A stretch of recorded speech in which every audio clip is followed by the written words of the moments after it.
Oke, Assalamualaikum warahmatullahi wabarakatuh. Selamat pagi, teman-teman semua. Ya, pada hari ini dari Eri Project, ini ada satu kegiatan ya kita sebut namanya obat ya, obrolan sehat gitu. Mungkin teman-teman masih belum tahu apa sih Eri Project gitu ya. Ya, sedikit kita berbagi ya. Jadi sebenarnya Eri Project ini adalah suatu perkumpulan ya, yang namanya nanti ke depan bisa juga kita menghasilkan suatu produk-produk yang ke depan bisa dikomersialisasikan. Nah, Eri Project di sini jadi dari tahun 2013 ya, 2013, 2014 kita sudah melakukan riset-riset ya, riset-riset kecil terkait dengan masalah maternal and child, jadi masalah ibu dan anak ya. Termasuk di dalamnya adalah masalah MPASI, kemudian ada terkait dengan kasus-kasus baduta, yang mana di sini kekurangan mikronutrien ya, ada vitamin A ya, mikro dan makronutrien, kemudian ada anemia, kemudian juga termasuk di dalamnya adalah terkait dengan snack makanan jajanan, ya itu yang di sekolah-sekolah. Nah, yang saat ini fokusnya juga pada hidrasi kehamilan, teman-teman. Di sini sudah ada salah satu ya ex dari Project. Ya, saya panggil aja namanya Mbak Dian. Oke, Mbak Dian, selamat pagi. Pagi, Bu. Gimana, sehat kabarnya? Sehat, Alhamdulillah. Alhamdulillah. Ya, mungkin Mbak Dian sedikit nih berbagi ya, karena ini adalah kita obrolan santai. Jadi sebenarnya saya sedikit ini juga teman-teman ya memperkenalkan Mbak Dian ini dulu adalah salah satu ya tim yang bergabung di proyeknya Eri Project, yaitu terkait dengan MPASI ya waktu itu ya Mbak Dian ya. MPASI pernah, sama hidrasi ibu hamil juga pernah. Hidrasi ibu hamil juga pernah ya. Mungkin sedikit berbagi nih Mbak Dian. Kalau boleh tahu apa sih kesan dan pesannya itu untuk ikut Eri Project itu gitu? Ya seru aja gitu, Bu. Ya kan waktu itu MPASI di itu ya, Bu, di Tangerang, Kabupaten Tangerang, tentang MPASI lokalnya. Jadi ngangkat MPASI lokalnya waktu di Tangerang tentang ikan como waktu itu, karena masyarakatnya penghasilan pangan lokalnya itu ikan. Jadi MPASI-nya ya ikan como, terus kita intervensi juga. Seru aja sih pengalaman, seru banget. Banget ya, ya alhamdulillah ya. Jadi banyak ya pengalaman yang ini ya bagian ya yang didapat ya pada saat proyek MPASI lokal di daerah tepatnya sih di daerah Sepatan ya, Kabupaten. Pada saat itu memang proyek ini melakukan riset ya, yang mana menghasilkan satu produk dan alhamdulillah sudah mendapatkan paten ya teman-teman. Jadi ya waktu kemarin Mbak Dian ikut riset nih sudah ada hasilnya nih Mbak Dian terkait dengan produk paten kita MPASI lokal ikan kembung como. Mungkin nanti juga akan kita undang juga tim-tim yang lain ya yang bergabung pada saat itu ya. Saat ini kebetulan kesempatan ada pada Mbak Dian.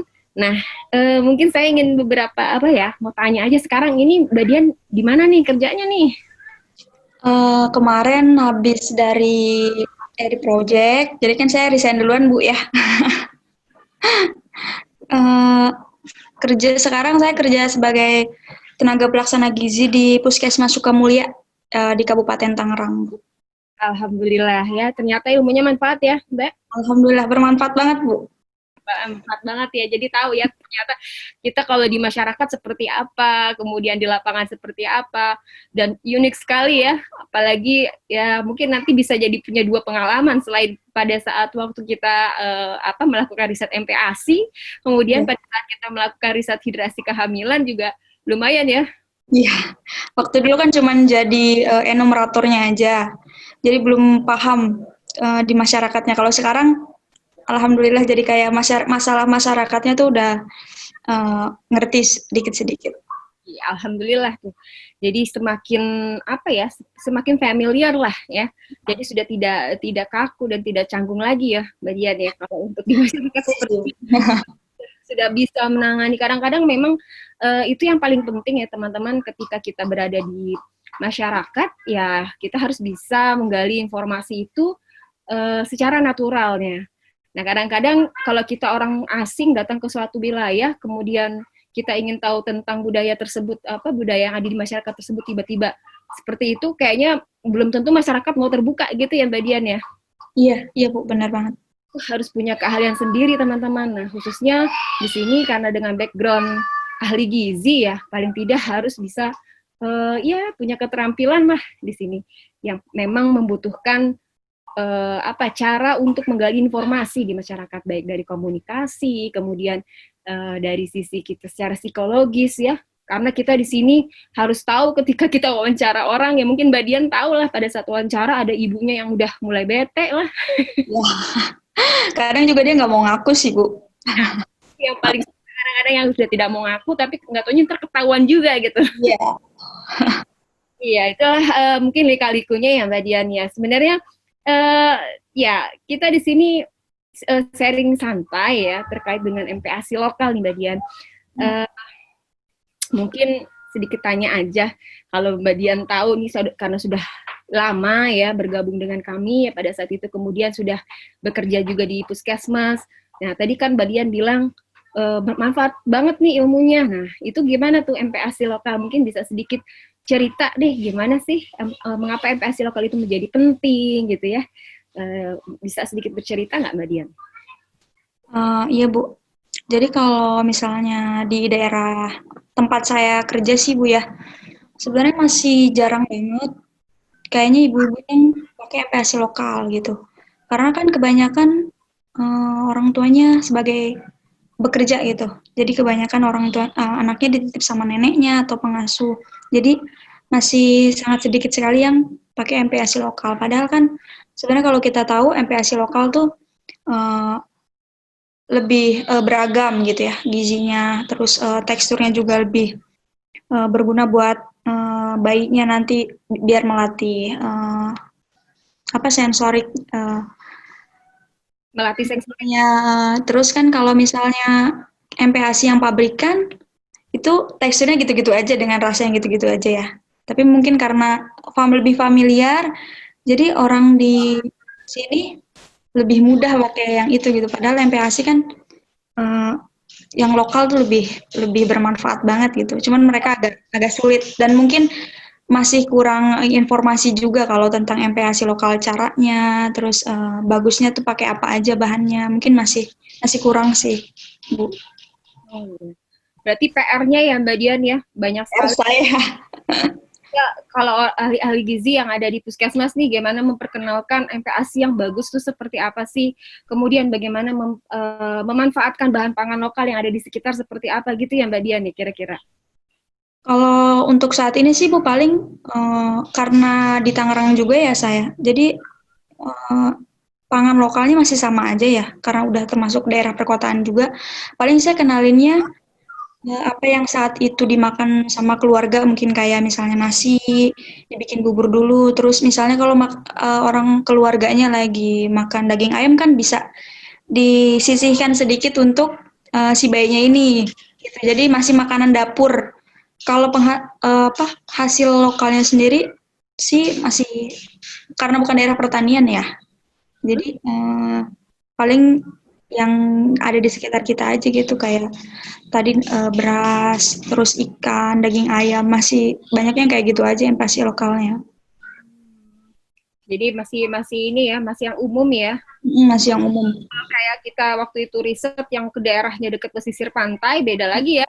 Iya, jadi kan kalau di sini dataran rendah ya, nggak spesifik pangan lokalnya gitu.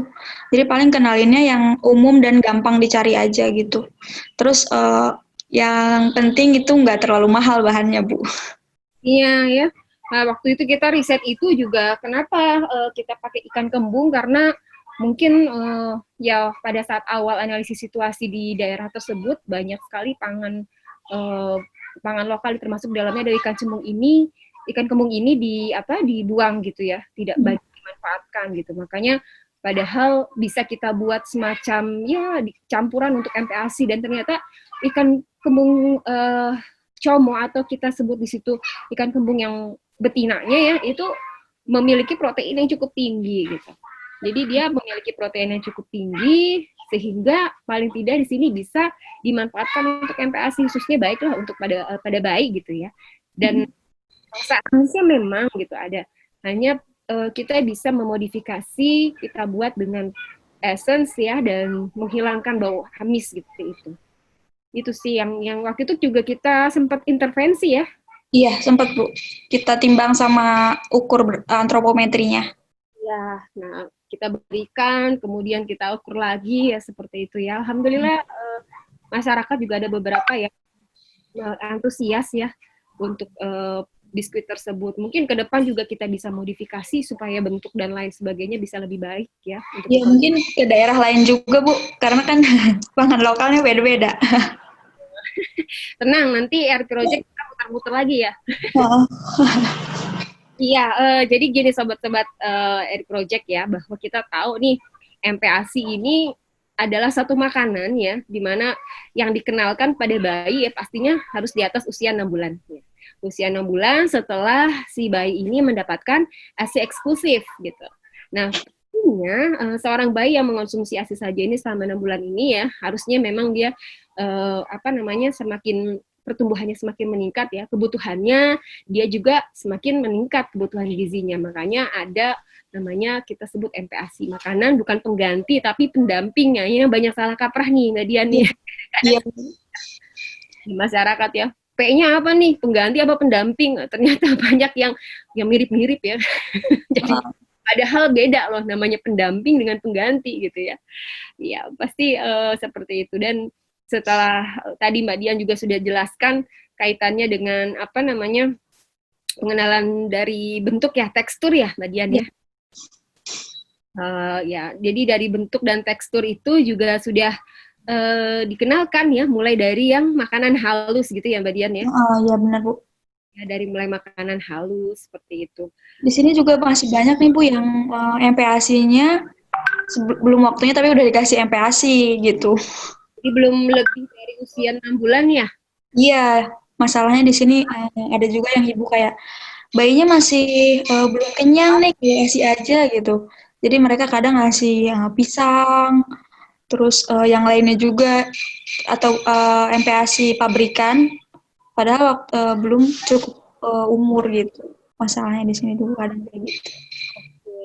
Iya, nah itulah gunanya petugas ya nih Mbak Dian nih yang memang punya kerja keras ya di ya, bagaimana memberikan edukasi ya teman-teman gizi di Eri Project ya. Kita di Eri Project ini saat ini juga sedang membuat suatu media edukasi ya. Edukasi kita memang lebih ke arah augmented reality. Jadi suatu harapan ke depan nanti kita akan buat juga terkait dengan topik MPASI. Jadi nanti bisa bermanfaat. Yang saat ini kita buat adalah hidrasi kehamilan. Mungkin nanti setelah semuanya ya nanti kita bisa launching ya terkait dengan aplikasi Perisai Bumil. Ya. Jadi Perisai ini adalah Perisai Bumil ini kita buat ya sebagai salah satu media edukasi pada ibu hamil nih nanti. Nah, mungkin ke depan buat MPASI juga kayaknya oke nih. Nanti kita akan coba ke depan seperti itu ya, teman-teman. Baik, tadi ya udah disebutkan juga jenis-jenis MPASI lokal di sana ya. Tapi pasti setiap daerah itu beda-beda ya, beda-beda. Dan mungkin juga pola kebiasaan makannya juga pasti berbeda ya Mbak Dian ya? Iya, beda. Kalau di sini sih variasinya gimana? Variasinya ya paling kalau misalnya udah yang orang tua yang udah ngerti ya kebanyakan nasinya pakainya nasi sama daging ayam paling gampang dan sayur gitu aja. Karena umumnya di sini gitu. Terus kadang kalau saya bilang misalnya saya ngasih informasi untuk MPASI lokal, di sini juga udah ada yang jual gitu Bu ya, bubur sehat gitu. Kita kadang lebih memilih itu. Tapi nanti kita kasih penjelasan lagi. Kalau misalnya bikin sendiri itu lebih bagus daripada ya walaupun labelnya bubur sehat gitu ya. Jadi lebih bagus kan kita memasak sendiri gitu. untuk anak-anaknya. Oke, iya sih. Ya pasti, ya apalagi sekarang ya lagi pandemi seperti ini ya, yang terbaik memang kita harus bisa meningkatkan kemampuan ya untuk bisa memodifikasi makanan di rumah gitu ya. Iya. Seorang ibu pastinya pengenlah memberikan makanan yang terbaik buat anak-anak, termasuk di dalamnya ya dalam membuat nanti MPASI gitu. Dan mungkin ini ya, mungkin yang saya ingin tanyakan lagi nih, tadi sudah ya kesan dan kesan, mungkin ada nggak sih saran ke depan terkait project Food Eri Project ini ke depan terkait dengan topik MPASI ini gitu? Kira-kira apa nih yang perlu dibenahi gitu? Ada nggak nih? Kalau misalnya untuk yang kemarin sih Bu, karena pas turun kita belum ada media ya Bu ya. Kayak yang hidrasi ibu hamil kemarin kan ada aplikasi, terus ada lembar baliknya banyak. Kalau pas yang hidrasin, kalau yang MPASI kan belum sempat gitu. Mungkin masyarakat juga masih rada bingung. Jadi tidak ada informasi yang kalau misalnya mereka lupa, mereka bisa lihat lagi gitu. Terus ya tadi Bu, mungkin daerah lain aja kali. Orang lain ya, jadi Ya. kita tahu kira-kira apa namanya uh, kebutuhan di masing-masing daerah seperti apa gitu ya.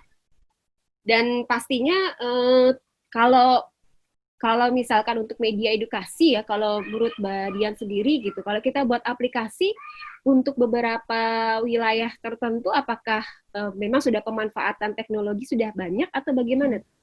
Kalau di sini sih sudah bisa sih Bu ya aplikasi, cuman mungkin ada sebagian kecil aja yang masih bingung kalau misal masih ada beberapa yang belum punya handphone gitu.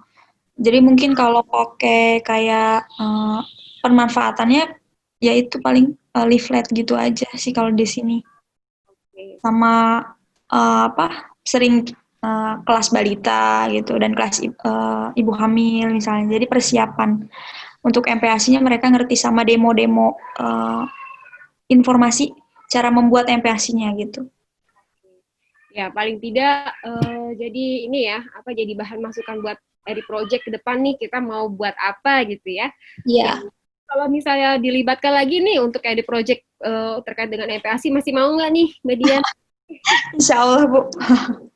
Tapi paling nggak full nih Bu. Saya padahal pengen banget suka ke lapangan. Iya, iya nggak apa-apa. Yang penting intinya masih ada support ya buat kami tim Eri Project ya yang memang dalam hal ini fokus di bidang riset ya, yang mana nanti menghasilkan suatu produk-produk yang bisa nanti ke depan juga bisa dikomersialisasikan. Ya teman-teman, banyak sekali ya tadi yang sudah obrolan singkat kita terkait dengan uh, MPASI. Nah, kalau di dalam skala rumah tangga dari mungkin dari Mbak Dian yang sudah banyak nih menyelam lah di puskesmas ya, sudah tahu berbagai macam keluh kesah daripada ibu, apa sih yang paling perlu diperhatikan gitu ya dalam membuat MPASI lokal, kira-kira mungkin ada nggak sih ibu-ibu yang suka mengeluhkan apa gitu, misalnya ya dengan kondisi sekarang gitu, kira-kira apa yang bisa menjadi yang di share yang saat ini bisa di share gitu, yang bisa menjadi permasalahan kira-kira di lapangan itu seperti apa sih gitu. Jadi kadang kalau untuk sekarang sih ya Bu, banyak yang belum ke MPASI lokal itu yang tadi. Jadi kendalanya orang tuanya misalnya bekerja. Terus karena MPASI lokal ini memang lebih ribet ya Bu ya dibandingkan yang MPASI pabrikan karena mereka harus mempersiapkan dulu sebelum ngasih makan anaknya gitu. Terus nggak tahan lama juga kan, jadi harus dibuat, kemudian habis, terus bikin lagi pas mau makan. Jadi mereka ngomong, ah Bu ribet kalau kalau harus kayak gitu. Jadi saya masih belum apa ya namanya, harus menguras banyak waktu kalau kayak gitu kan. Jadi harus dijelasin lebih ini lagi lebih ngena lagi, mungkin dianya belum ngena kali Bu sama orang tuanya ya. Terus juga kan kalau yang sudah mengerti mereka bisa baca di belakang label MPASI yang pabrikan gitu Bu ya. Zat gizinya mungkin kalau yang pabrikan emang sudah lebih terukur kan ya. Jadi mereka bisa lihat kandungannya apa aja. Mungkin kalau MPASI yang dapur kan belum. Tapi kalau punya Bu Eri kan udah Bu ya. Ya, Ya, itulah. Jadi sebenarnya gini, riset 2013 ya, 2013-2014 itu selama 3 tahun selesai di 2017, itu banyak sekali ya yang tim Ari Project yang ikut project MPASI ini gitu. Jadi kalau kita di universitas itu dari mulai mungkin kakak kelasnya Mbak Dian pada saat itu ya yang memang pernah ikut juga karena pada saat itu juga riset kita berbarengan dengan makanan jajanan di sekolah teman-teman. Jadi pada saat itu juga ada modifikasi terkait makanan jajanan sekolah yang sehat gitu ya. Kita modifikasi kayak misalnya bikin nugget sayur, kemudian pada saat itu ada apa ya, saya sampai lupa makaroni apa ya, makaroni sayur skutel atau apa. Jadi itu sampai yang kita juga terjun langsung ke sekolah-sekolah dan itu sekolahnya di daerah Sukabumi Utara ya. Jadi memang kita apa namanya dari sekolah ke sekolah kita cobakan ya, uji cobakan. Nah itu makanan jajanan, kemudian ada yang MPASI seperti itu. Jadi apa intinya sih dalam ini ya, dalam inian MPASI mungkin saya sih cuman bisa bilang bahwa project ini ya, project MPASI ini merupakan project yang cukup memiliki waktu yang lama. Jadi mulai dari analisis situasi di tahun pertama, kemudian tahun kedua sampai tahun ketiga intervensi selesai ya. Ini Mbak Dian bergabung ya di tahun terakhir. Tahun terakhir ya. Jadi sudah tahu sebenarnya perjalanannya itu dari awal tahun pertama itu kita sampai nggak hanya ikan kembung comol gitu. Banyak sekali, ada yang tadi Mbak Dian bilang banyak sumber pangan lokalnya. Nah itu memang kita cari yang memang benar-benar mendekati maksimal ya, asupan maksimal untuk kebutuhan gizi si bayi, kemudian juga disukai oleh masyarakat dan diterima seperti itu. Karena waktu itu sempat juga buat bubur jasuke gitu tuh. Itu ada sebutannya jasuke. Jagung apa pakai ada campuran jagung dan sebagainya macamnya itu. Kemudian macam-macam lah dibuat. Nah, ternyata yang mengena dan masuk adalah biskuit ini Cembung Como ini gitu. Nah, ya mungkin sedikit sekilas bahwa kita tahu ya fungsi MPASI teman-teman, selain daripada mengenalkan jenis makanan yang baru pada bayi, memang diharapkan dapat memenuhi kebutuhan zat gizi bayi, sehingga di sini bayi ini yang sudah memang dia memerlukan kebutuhannya lebih daripada usianya, maksudnya daripada ASI saja, yaitu dia butuh bantuan atau asupan dari pendampingnya gitu. Apa ya itu tadi ada bisa berupa bubur, biskuit dan lain sebagainya. Dan yang pasti juga membentuk daya tahan tubuh, kemudian juga sistem imunnya terhadap makanan ataupun minuman. Karena di sini selain MPASI ini juga dibutuhkan untuk si bayi juga dalam rangka memperkenalkan gitu. Jadi tubuh ini memang bayi itu kan harus diperkenalkan seluruh dalam artian di sini supaya tahu. Kadang-kadang tidak semua bayi itu aman gitu, dalam artian makanannya dikonsumsi itu aman. Bisa jadi si bayi yang memiliki alergi tidak cocok gitu terhadap suatu makanan tertentu. Nah, inilah dalam rangka membentuk daya tahan tubuh tadi dan sistem imun tadi, sehingga memang diperlukan hal-hal tadi gitu. Kita bisa ibu harus bisa saling mencoba lah jenis makanan kira-kira yang cocok seperti apa. Karena yang paling paham anaknya kan pasti ibunya ya. Iya. Ini ada gatal-gatal tadi dikasih makan apa ya gitu. Nah, kira-kira seperti itu. Jadi itulah yang mungkin paling penting ya. Dan pastinya tadi Mbak Dia juga sudah sedikit singgung untuk melatih perkembangan bayi ya, baik secara motorik maupun secara emosional gitu ya. Kemudian secara fisik pastinya ya, kekuatan leher dah pastinya di sini, dan bayi juga sudah berusaha untuk duduk dan dapat dengan tegak gitu, atau dia tidak sandaran gitu ya. Dan pasti fungsi lainnya juga bisa terkait dengan perkembangan respon motorik halus serta kasar. Jadi kita bisa lihat nih, misalnya kita ngasih makanan, si anak ini megang makanannya bagaimana, megang sendoknya gimana gitu ya Mbak Dian ya, kurang lebih ya. Ya itu kira-kira tadi sudah dijelaskan banyak. Dan mungkin ke depan kalau terkait pemberian biasanya itu ada waktu-waktunya ya Mbak Dian ya. Mungkin Kalau dari hasil analisis atau survei di lapangan seperti apa tuh Mbak Dian pada saat ibu memberikan makanan atau memberikan MPASI pada anaknya itu teratur nggak waktunya atau gimana? Kalau itu bervariasi juga sih Bu ya. Kadang kalau memang ibunya di rumah ya teratur, misalnya 2 sampai 3 kali teratur, jamnya juga teratur, jam segini anak saya harus makan gitu. Dan sudah diinformasikan juga gitu. Ibu yang teratur ngasih MPASI-nya gitu kan. Jangan hari ini dikasih, besok nggak dikasih, atau misalnya hari ini cuman sekali, besoknya 2 kali.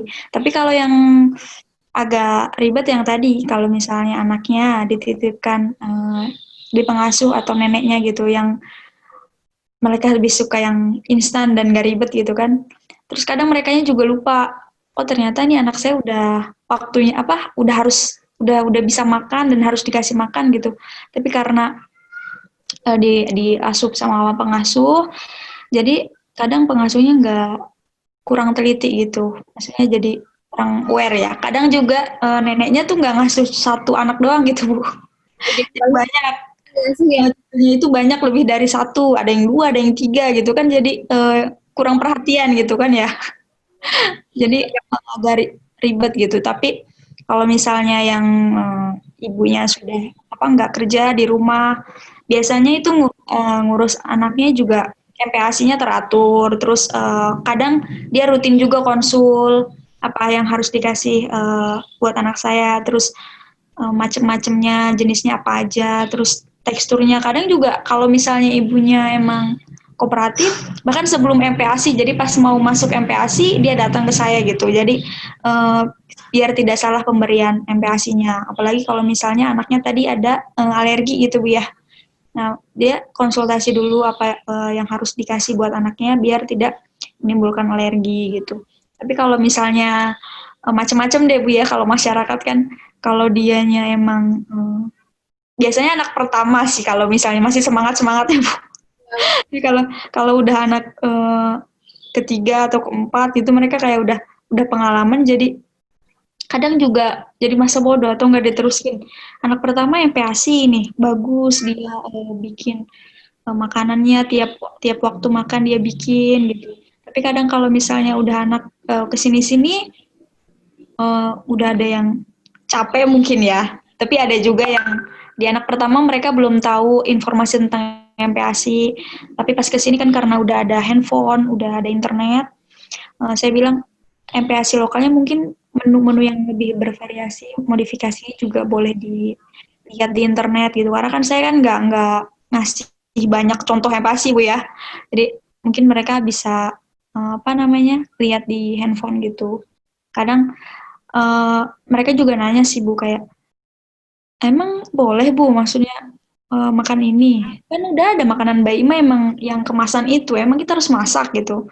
Nanti dijelasin lagi, iya Bu kalau misalnya untuk bayi sebenarnya kan kalau kita masak lebih bervariasi lagi zat gizinya. Terus kadang juga ada Bu yang ngasih MPASI-nya telat gitu ya, karena si anaknya itu nggak mau lepas ASI, ada juga kayak gitu. Udah dijelasin kalau ASI itu udah nggak memenuhi kebutuhan gizi, Bu. Dicobain MPASI-nya pelan-pelan. Anak saya nggak suka, Bu, misalnya kayak gitu. Jadi emang pendekatannya harus benar-benar ke masyarakat ini. Jadi mungkin pas nanti kalau proyekan lagi, Bu, pendekatannya mungkin ya. Kalau dulu kan saya eh, karena tahun terakhir ya, Bu, ya, jadi cuman bagian intervensi, orang tuanya jadi kurang kami edukasi waktu itu. Dikasih aja nih, Bu, ini biskuit bisa langsung dimakan gitu ya. Untuk anaknya berguna buat gini gini gini. Tapi kadang banyak ada masyarakat yang apa sih kayak gini gitu biskuit. Mungkin sama aja dengan apalagi kita kan pakai bahan ikan ya Bu. Jadi masih ada sedikit berbau amisnya gitu ya. Jadi ada juga beberapa balita yang kurang suka, tapi ada balita yang habis terus juga ada. Jadi rasa kan berbeda-beda ya tiap apa namanya tiap individunya gitu Bu. Itu Iya. aja sih. Baik, terima kasih ya Mbak Dian. Ya teman-teman, jadi itu pengalamannya Mbak Dian jadi di lapangan seperti apa ya? Pastinya dalam proses pemberian kalau tadi kalau memang ya tergantung dari pola asuh pastinya ya, pola asuh lingkungan keluarganya seperti apa. Memang tidak bisa semua kita paksakan, khususnya pada ibu yang bekerja juga seperti itu ya, karena keterbatasan, kemudian dan yang pastinya juga akan ada pola yang berbeda ketika anak pertama, kedua, sampai lebih dari dua ya, anak ketiga dan keempat dan seterusnya ya, itu pasti perhatiannya agak sedikit berbeda gitu. Kemudian dalam intervensi edukasi ya mungkin nanti ke depan kita coba Eri Project bisa ke arah membuat media edukasi yang lebih baik ya untuk MPASI. Memang kemarin kita pada saat intervensi yang kita lakukan dengan medianya seadanya pada saat itu Mbak Dian.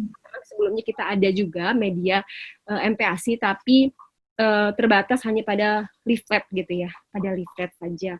Nah mungkin ke depan kita bisa membuat sesuatu yang menarik yang bisa dibawa oleh ibu-ibu ya, yang bisa dipelajari di rumah ya Mbak Dian. Jadi secara mandiri dia tahu tentang MPASI itu penting nggak, pentingnya seperti apa sih buat anak gitu. Karena memang kadang-kadang ada yang males ibunya hanya diberikan ASI saja, padahal mungkin kebutuhannya sudah harusnya lebih dari itu gitu ya. Iya Bu, masih banyak sekali ya teman-temannya. Itulah PR kita sebagai seorang ahli gizi, di situ penting ya. Dan pastinya makanan utama atau makanan besar ini harus yang diberikan ya 2-3 kali sehari ya, dengan jumlah takaran yang sesuai dan pastinya dengan kapasitas lambung bayi dan rata-rata kandungan kalori yang sesuai juga. Nah, mungkin nanti ke depan ya kita coba untuk riset bareng ya, riset lagi nih terkait dengan edukasi ya, dari sisi edukasi ya. Baik teman-teman, kiranya itu yang bisa saya bagi pada hari ini ya. Apabila ada yang ingin ditanyakan, bisa di sini nanti kita ada di kolom Instagramnya, di Instagram dan Facebook ya. Jadi bisa berchat juga untuk beberapa terkait dengan MPASI lokal.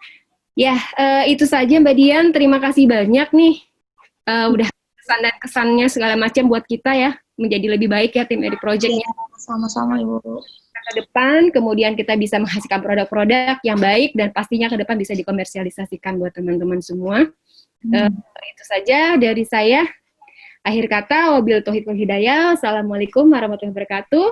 Selamat siang. Waalaikumsalam warahmatullahi wabarakatuh.